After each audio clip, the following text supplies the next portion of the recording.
Hi Gemini, welcome and this is your reading. Be open-minded, hindi halos lahat makaka-resonate. Piliin nyo na lamang and thank you nga po pala sa mga nag-subscribe at sa mga bumabalik. Welcome po tayo. Give me the message for Gemini please. Give me the message for Gemini please.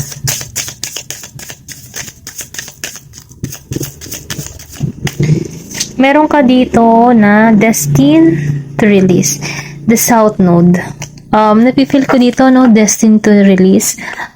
Destiny mo pakawalan yung mga bagay-bagay na hindi na nakakabuti para sa'yo, mapalarangan man sa pag-ibig, sa trabaho, or kung ano pa man, ano, yung tipo na hindi na maganda para sa'yo. Destiny mo na pakawalan ito.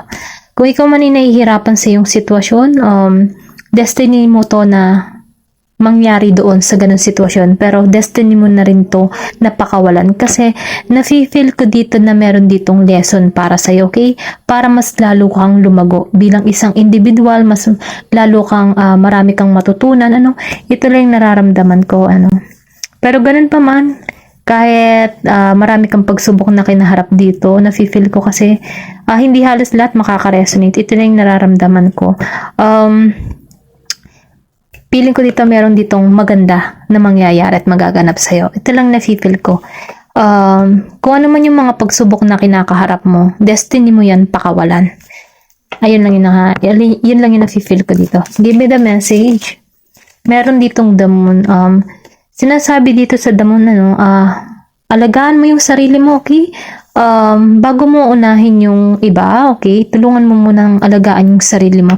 Then, nafe-feel ko dito na mas pagtuunan mong in-nurture, ibigay lahat ng pangangailangan mo muna sa sarili mo bago ka magbigay sa iyong sa iba. Ano? Kasi once na nagbibigay ka lahat ng attention mo sa iba, ikaw nauubusan eh. Yung tipo na bigay ka ng attention sa ibang tao, sa kung anong meron ka, no, hindi mo namamalayan, wala naman nagbibigay ng ano. Maigi sana kung balance eh, okay?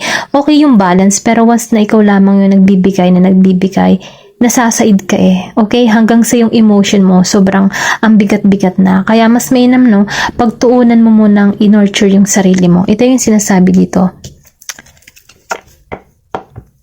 Give me the message. Meron ka dito Earth. Maybe meron kang person dito na Earth sign, Virgo, Capricorn, Taurus. Okay? Nafe-feel ko dito na kailangan mo ditong maging practical or pwede ring sabihin na meron kang birth chart na Virgo, Capricorn, Taurus. Okay? Malalaman yung birth chart nyo sa kung kailan kayo pinanganak, anong oras, at kung saan, ano, kung saang lugar. Kasi meron yung meron yung apps na para malaman kung ano yung final birth chart mo. Okay? Yung maliban sa ikaw ay Gemini, no? Meron pa tong kasama na kung bakit ganun yung pag-uugali mo. Kung maliban sa Gemini ka, meron kang birth chart na nakapaloob pa para sa'yo. Okay? Ito lang yung nafe-feel ko dito sa Earth sign. Meron ka ditong Earth na kung saan, ano, kailangan mo ditong maging practical or pwede ring sabihin na isa kang tipo na practical na tao, okay? Nafe-feel ko dito na mahaba yung pasensya mo bago lumago yung mga proyekto or yung mga inaani mo or kung ano man yung gusto mo mangyari or maganap sa buhay mo. Nagkakaroon ka dito ng mahabang pasensya, okay? Bago ka magsimula, no, ikaw yung tipo ng tao na practical, mas pinagtutuunan mong pansin yung may benefits na mangyayari at maganap sa'yo. Okay? Ito lang yung nafe-feel ko. Mahaba ang pasensya. Or tinutulungan ka ditong maging patient, maging practical. Okay? Ito lang yung nafe-feel ko. Then, meron ditong Mercury. Meron ditong transformation na magaganap sa'yo. Then, nafe-feel ko dito na marami kang natututunan. Pwede rin sabihin na dito na meron kang klase ng trabaho about network or communication, like mga call center, baka ganun yung klase ng trabaho mo. Ito lang yung nafe-feel ko. Meron ditong transformation or pwede rin sabihin, ito yung nababagay sa yung trabaho, yung call center, may communication, about sa communication, chat support, mga ganun. Kasi kayo nagbibigay ng or pwede rin sabihin na marami kang idea, marami kang kakayahan or tatalino na kaya mong ipamahagi sa iba yung iyong nalalaman, kasi maraming natututunan yung tao kapag kausap ka. Ito lang na nafe-feel ko dito kasi madaldal ka Hindi halos lahat or pwede rin sabihin na marami kang experience na naranasan, kaya kaya mong ipamahagi or ibigay ng advice sa iba sa mga experience na nararanasan mo, kasi nagkakaroon ka dito ng transformation. Okay, ito lang yung nafe-feel ko. Tingnan pa natin kung ano pa yung mensahe para sa'yo.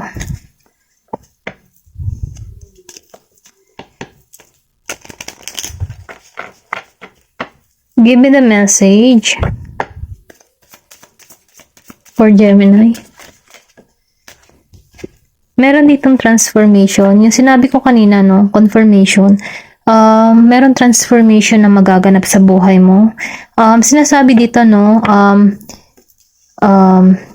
natutunan mong i-let go, or pwede ring sabihin na merong pagbabago na gaganap sa'yo, na kung sana nagkakaroon ka dito ng malaking pagbabago na transform sa'yo. Maybe ikaw yung tipo ng tao na inaalagaan mo yung sarili mo, na kung sana sa bawat parang paro-paro, or yung paro-paro di ba, bago siya maging magandang paro-paro, kailangan niya muna ng maraming pagsubok, paano siya gumanda at mapaayos yung kanyang kalagayan. Ito yung sinasabi dito, na kung gusto mo ng malaking pagbabago, kailangan mo dito tulungan muna yung sarili mo, kailangan mong i-nurture yung sarili mo dahil dito sa damo Then nafe-feel ko dito na meron kang transformation na gagawin sa buhay mo, or pwede rin sabihin na magbabago ka, or pwede rin na mag-e-exercise, yung tipong ganun. Kung ikaw ay mataba, mag-e-exercise ka para magkaroon ng transformation, yung tipong ganun. Ito lang nafe-feel ko. Hindi halos lahat na makaka-resonate. Ito lang nakikita ko. Nakatuon ka ngayon sa transformation, sa paglago, sa pagpapaganda, or pwede rin sabihin na mas pinagtutuunan mo na yung yung trabaho mo, yung goal mo. Nagkakaroon ka dito ng panibagong mindset na kung saan merong paglago, merong transformation. Ito lang nafe-feel ko dito. Give me the message.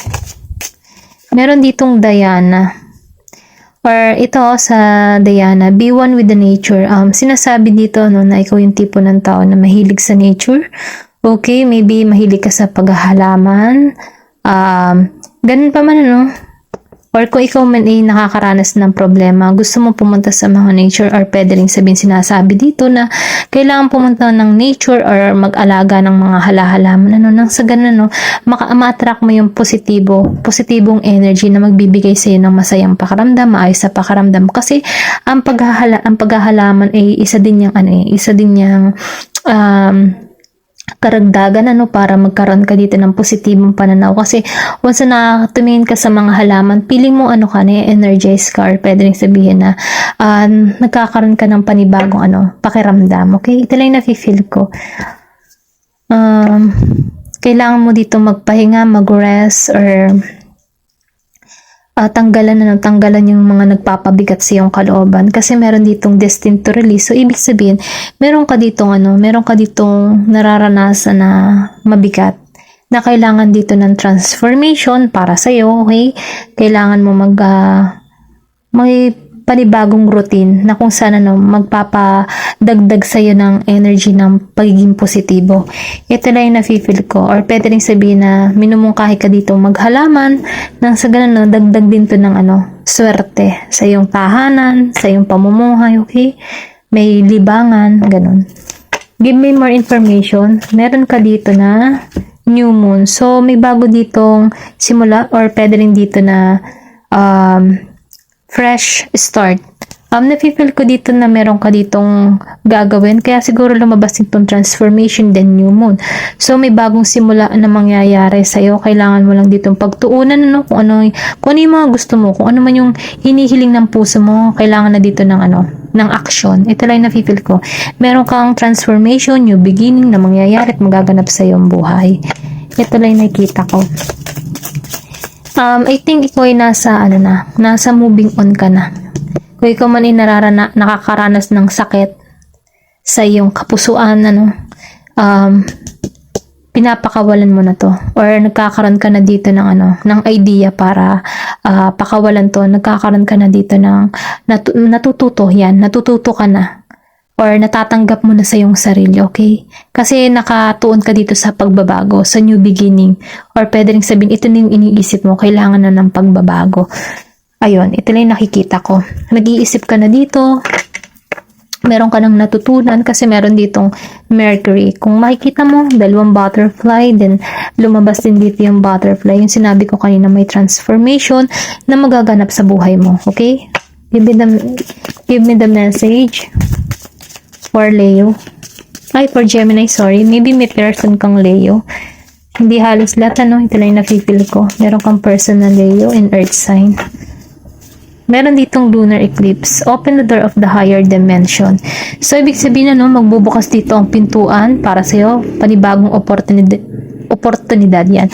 Panibagong oportunidad na magbibigay sa'yo ng kagalakan. Kasi kung makikita mo dito, yung moon dito, then moon dito, buo na to kung makikita mo yung kulay, buo. Tapos yung moon dito, ito pala yung nasa isip mo, yung new beginning Kumbaga nagsisimula pa lang yung full moon or new moon. Ito yung full moon parang buong-buo na siya, So, nafe-feel ko dito na ito yung mangyayari sa'yo fresh start. At ito yung parating. Maraming magbubukas sa yung panibagong pintuan, oportunidad. Kung ano man yung mga gusto mo mangyari, magbubukasan ito para sa'yo, okay? Maniwala at manali ka lang. At syempre, magdasal. Ganyan. Ito lang na nafe-feel ko. Kung gusto mo ng malaking pagbabago, kailangan na dito ng aksyon or transformation para sa iyong sarili. Kasi ang pagbabago ay nagsisimula sa sarili.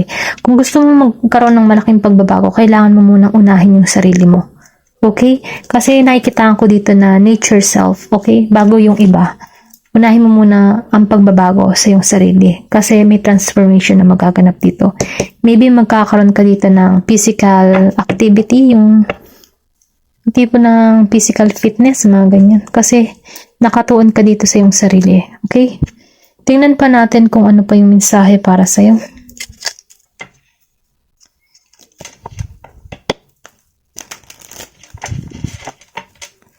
Give me the message for Gemini.